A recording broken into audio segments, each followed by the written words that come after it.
You are listening to Anja Asks Anybody. And today, my guest is artist, astrologer, tarot person, Madam Strange, aka Madam Maggie Sasso. Yes, Madam Maggie Sasso. Madam Maggie Sasso. Yes.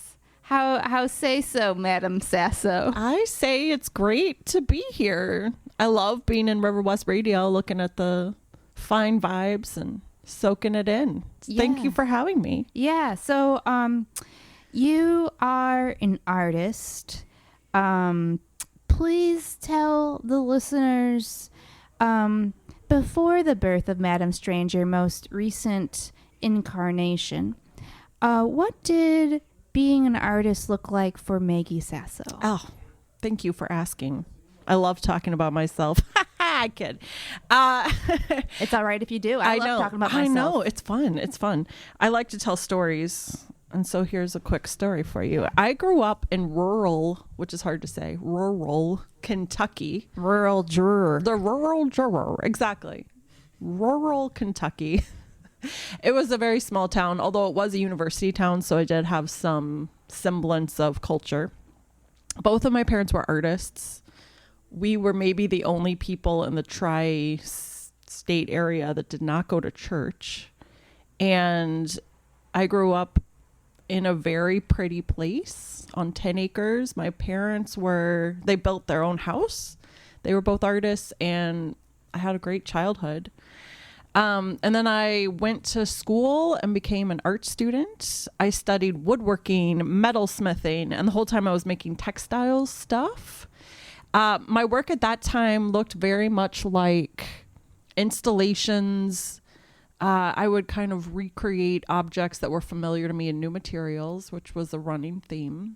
And at the time I was looking a lot into like systems of breaking down the human experience. I was looking at the Enneagram and like other systems of categorizing people. Oh, like personality tests? Like personality tests, exactly. I found that fascinating. So I made a lot of work about that. Then I went to graduate school at UW-Madison, where I studied woodworking. And the whole time I was making stuff out of fabric. But that's okay, because it's good to make stuff out of wood and fabric. It's nice to know all the skills and techniques. Is it ever not okay to make stuff out of fabric? Yeah, sure. It's just whatever you want to do. What I love about fabric is you don't have to sand it. Yeah. Well, and I mean, if you want to get down to the basic level, fabric is fiber. Yes. And wood is fiber. Yes. That's so true. It's just that one is built a little more masculine and one is built a little more feminine. More femme. Yeah, one's kind of stiff and the other's pretty flexible. Sort of like dog and cat. I've always thought of it. I once had a hairdresser suggest that hair is liquid wood too. Also with a grain, which I thought was really interesting. Liquid wood. I've never. Liquid wood. Can you describe hair as liquid wood a little bit more? I mean, I think I would need to be a hairstylist to understand. But I do know that one cowlick spot that I have, and I'm like, you can't control that. That's the growth pattern. Yeah, it's the growth pattern. So yeah, I was always making installations. In my work, I was always creating entire universes. Later, I realized that what I was really always trying to do was recreate a moment that I had as a child when I went to the Smithsonian and I saw Dorothy's ruby red slippers. And the amount of awe and excitement that flooded my body. It was maybe the first epiphany I ever had. Fluated. Thank you. Yes. It was a really exciting moment. And so I, from then on out, I was like, I'm trying to recreate that moment of wonder and awe that I felt as a kid. But in order to do that, you have to create a whole story that is as exciting as The Wizard of Oz. Yeah. That's a big task. Do you think you're an artist who is... Do you identify more with the idea of being a perfectionist or with being someone with high standards? That's a good question. I used to absolutely be a perfectionist. At some point, though, and this really comes from my craft education, I realized that perfectionism is too close to machine made, and having that hand-made element, the excitement and creativity of finding an object that was made by a person was more interesting than finding something that you weren't sure if it was made by a person or a machine. So I started to embrace less perfectionism at that point in time. What year was that? Oh, that's a great question. It was gradual, but I think it was in graduate school. Okay. Graduate school. So are we in the 20 or late 2000s, like 2007, 2008. That is about when technology got to be so sleek that it stopped being magic, and the magic turned into the hand. Yeah, I think that's very accurate. Yeah. Very accurate.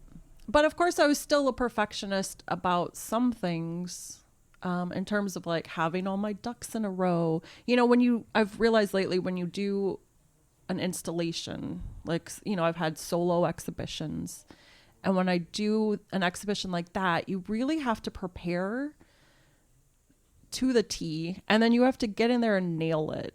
You know, it has to be as good as you can possibly make it, because that's how the work is going to exist. Mm-hmm. So in this new endeavor of Madam Strange, I found that there's a lot more flexibility and like growth that is accounted for. So let's talk about what Madam Strange is for our listeners. What is Madam Strange? Maybe it's a what or a who or both. But which is Madam Strange? What? Which, who, how is Madam Strange? Where is Madam Strange? Oh, my tarot cards just fell on the floor. We could see if there's a message that will help me tell. Yeah, I got the 9 of Cups. I think that's an accurate way to depict Madam Strange. Madam Strange is an ever-flowing fountain of empathy and emotion and giving spiritually to other people. Basically, Madam Strange is a character that I invented to get, you know, nuts and bolts about it and a little less esoteric, if you will. Less esoteric. Less esoteric. Madam Strange is my tarot reading persona, but it is so much more, because it also requires that I have a magical practice myself. It's required me to make my own stage that pops up that I can stand behind and read tarot cards for people. It's a line of products. It's a evolving installation project. I think it will eventually become a way for me to critique, heal, and integrate with arts institutions. That's bigger thinking. Yeah. Down the road. Yeah. Is that something you can talk about yet, or is that still nebulous? It's nebulous still. Yeah. Yeah. It's nebulous. I just know that I come from craft, and that I have no desire to leave craft, but I also have discovered that I don't have to live in that world 100% of the time to be considered a part of that world. Yeah. It's produced me, and so I shall insist that it recognizes who I am. Well, and you've already absorbed its messages. Exactly. You're a whip smart person who cannot be confined to doing the same thing all the time. Thank you, Anja, for seeing that in me. Yes. I want to cry a little bit. Yeah. Yeah, that feels very true. Yeah. If I weren't so hot, I'd get goosebumps right now. Well, yeah, and I imagine that one day Madam Strange will release her clasp on you and you will do something else too. But it's probably not for a long time because you're in the heat right now. That's right. Yeah. Madam Strange is still being born. Yeah. And really, the name came to me. It started years ago. When I was in graduate school, I was collaborating with my dear friend Kara Genther. And we were researching rare shows, which is like rural, difficult to pronunciate on the radio, but it's RAREE, rare shows. And it was sort of like snake oil salesmen, but they weren't trying to sell anything. They were trying to basically take the news to the people. This is like medieval times. So they would create dioramas that were in little backpacks, and they'd be like dioramas of a battlefield or dioramas of discoveries in faraway lands, and then they would travel the countryside and set up these little shows and like charge a penny or whatever. Is that like the Cabinet of Curiosities? Yes. Yeah, it's like a traveling Cabinet of Curiosities. And there was a duo that traveled named Strange and Wilson. And Kara and I really just thought that was a great name. And it was very clear to us that I was Strange and she was Wilson. And we still talk, we still collaborate. She has done a lot of the illustrations that I use for Madam Strange, so she's still part of my design team, I guess, but Madam Strange sort of branched out of that namesake. Yeah. So what does Madam Strange do? It's a performance. It's a performance. What I really love about the performance of it is it's taken all of my natural abilities as an artist to take symbols and objects and stories and weave them together into a narrative that helps me transform my trauma into something that I find digestible and accessible. It helps me write my own story. And with tarot, I realized that I can do that for other people with a lot of ease. So, and I'm also known for getting into very intense, intimate conversations with people immediately. I'm the type of person who knows your childhood trauma before I learn your last name.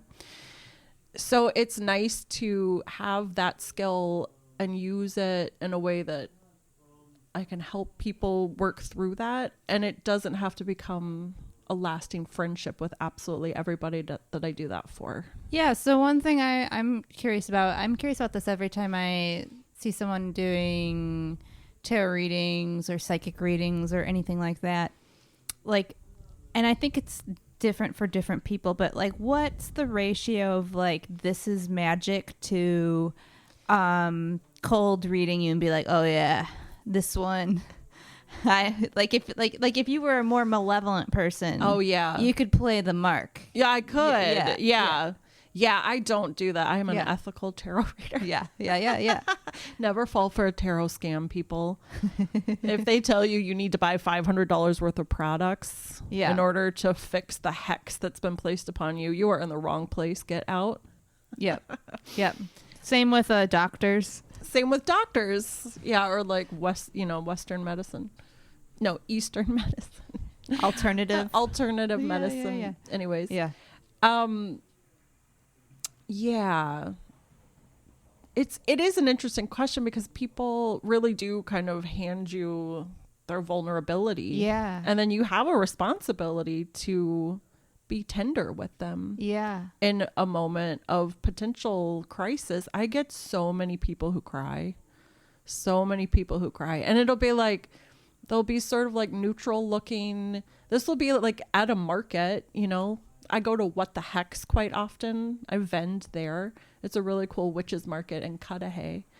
And people will walk up to my stage and they'll look very neutral and I'll pull out a card and they'll start to cry. And I'm like, oh my goodness. Yeah. So I really have had to get more careful with my word choice, even more careful than I'm being on this radio show right now, because I've messed up a couple times, and that's okay. It's okay to make mistakes. Yeah. So a lot of times it's a lot like, I think the big question becomes like, who are you talking to through the tarot cards? Mm-hmm. To me, it's just sort of universal knowledge. It's not like an individual, although in some cases it is sort of a deceased individual. Mm-hmm. But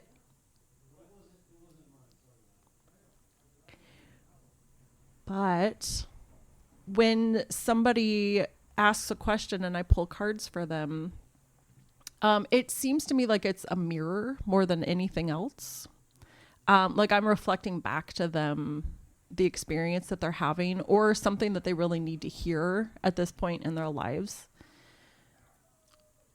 It's interesting because tarot is basically the archetype of the human experience broken down into these 76 cards.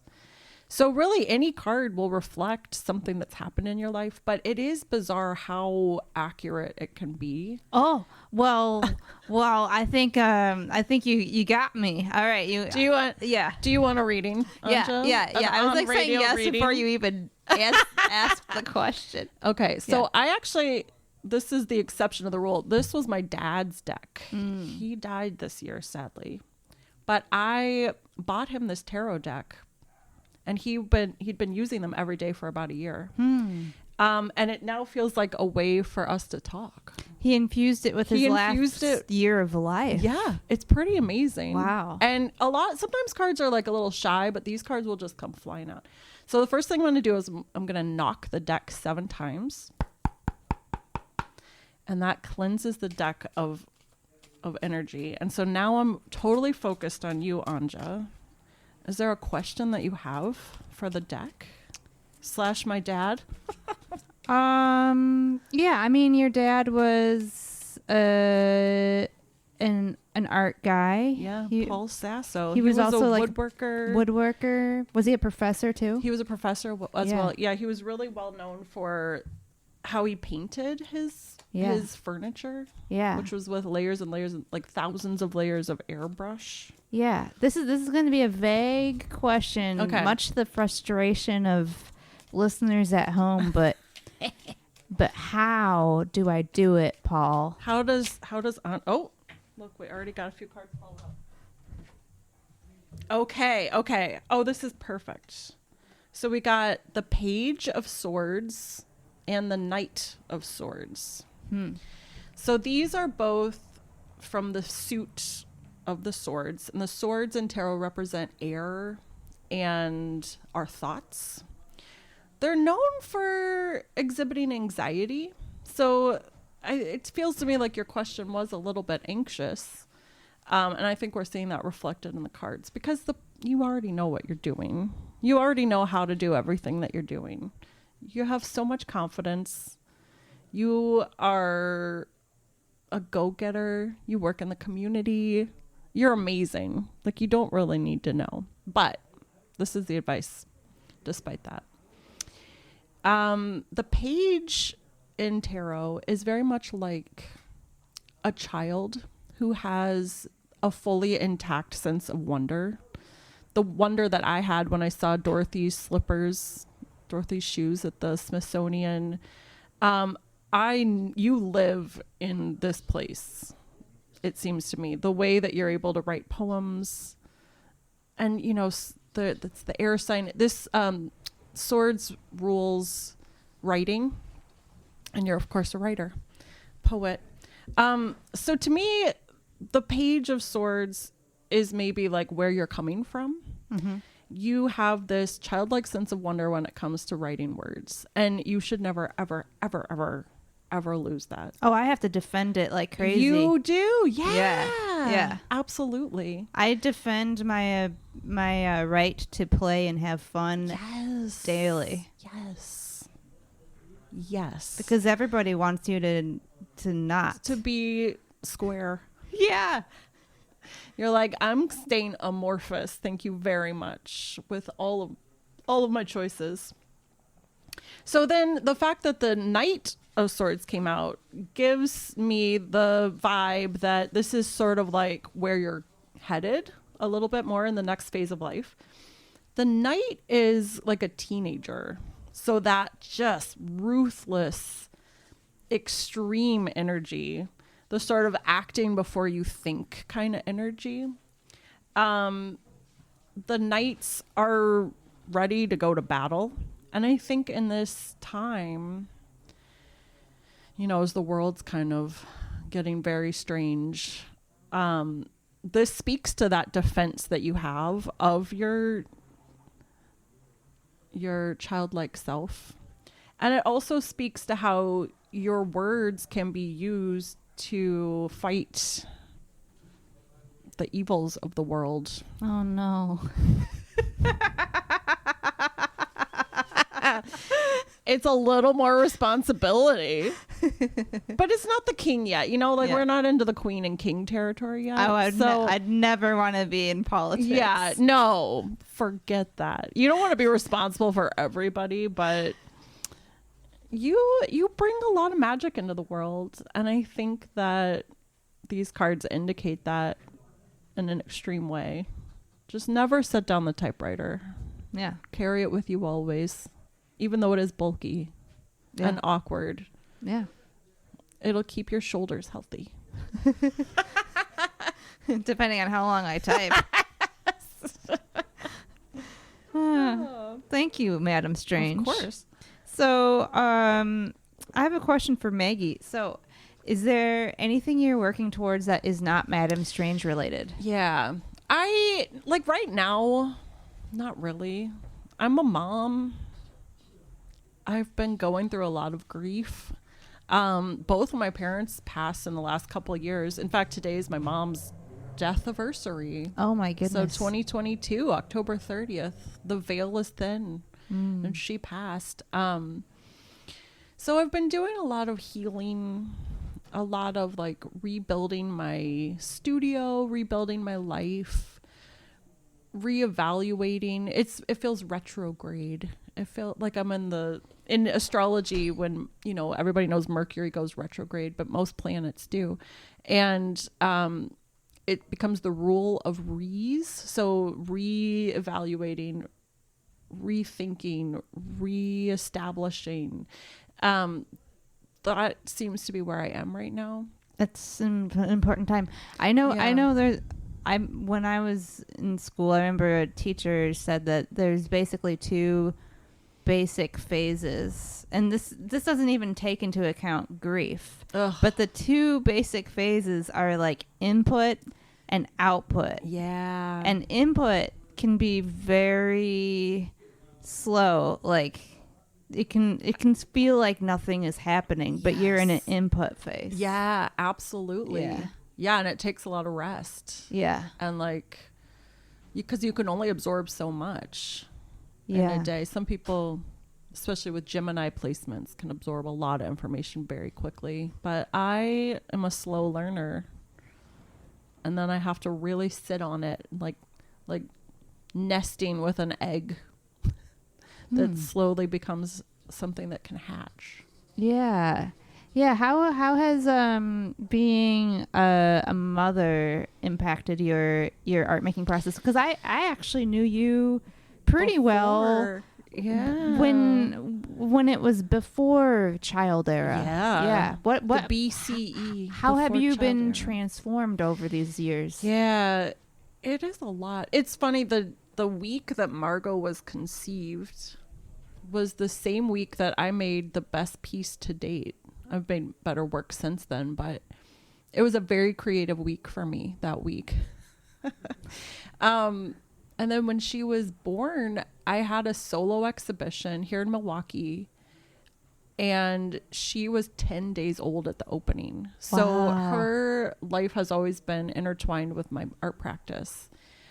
She's extremely creative, but when I'm with her, I really have to focus. She's not the kind of kid who will let me work quietly in my studio while she's like doing her own thing in my studio. When I'm with her, I have to give her my full attention. Yeah. Which I find fabulous. You know, I wouldn't want to miss a minute of her life, but I do keep them pretty separate. Yeah. Luckily, I've been able to pretty much work in my studio full time for a lot of her life, especially the last 5 years. So I tend to drop her off at school and then drive to my studio and spend the day in my studio and then leave and go pick her up. So, you know, it's being a parent is very much about nurturing, and I have to nurture my own practice in tandem. It's made me a better artist, I think, in a lot of ways, even though I have less flexible time. That's often an asset. Yeah. Having limited time and being intentional about absolutely when and what you're doing. Yeah. There was a moment where I think I could have started showing work all over the country, and it was just going to be too hard for me to like do that while she was a little kid and like pack up a huge show and, you know, drive it across the country and have a little infant with me. It just wasn't going to happen. So I think I made my practice a little smaller in that way at that time, but now it feels like things are really starting to expand back out. Yeah.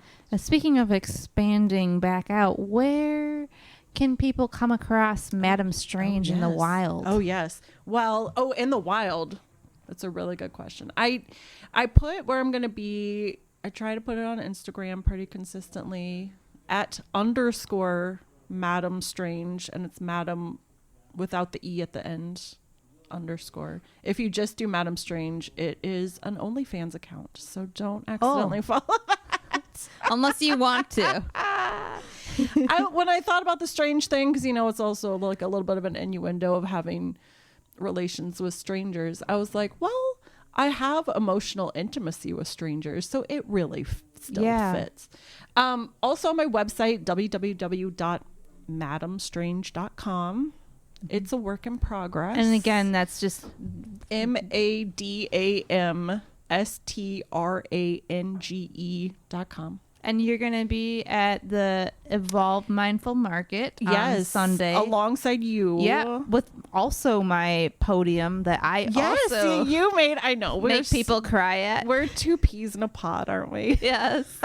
Yeah. And you're going to be doing... tomorrow night, I'll be at Busby's Bar, which is in... I think it's technically in Bayview, but it's on the border of St. Francis, near Landmark Restaurant. Is the proprietor a bumblebee? No, I think because it's Busby. It's BUSBY. Okay. Busby. Maybe I say it wrong. All right. Anyway, it's a great bar though. How much is tarot when people... When I'm on this pop-up stage, a tarot reading's just $15, and it depends on how many people are in line, but it can be like a pretty in-depth reading. Yeah. Or you can schedule to have a reading with me at my studio. So when you do like a personal reading, like do you lay people out? Do you do like a gong bath or incense? I can do. Yeah, I love to light a candle. I love all sorts of stuff. Is it at your studio? It's at my studio. Okay. Well, I'm going to make an appointment. Oh, great. Yeah. I look forward to it. Yeah. Well, thank you, Maggie Sasso, and Madam Strange for coming on the show today. That's the show for today. So I'm going to just play that outro music. Here we go.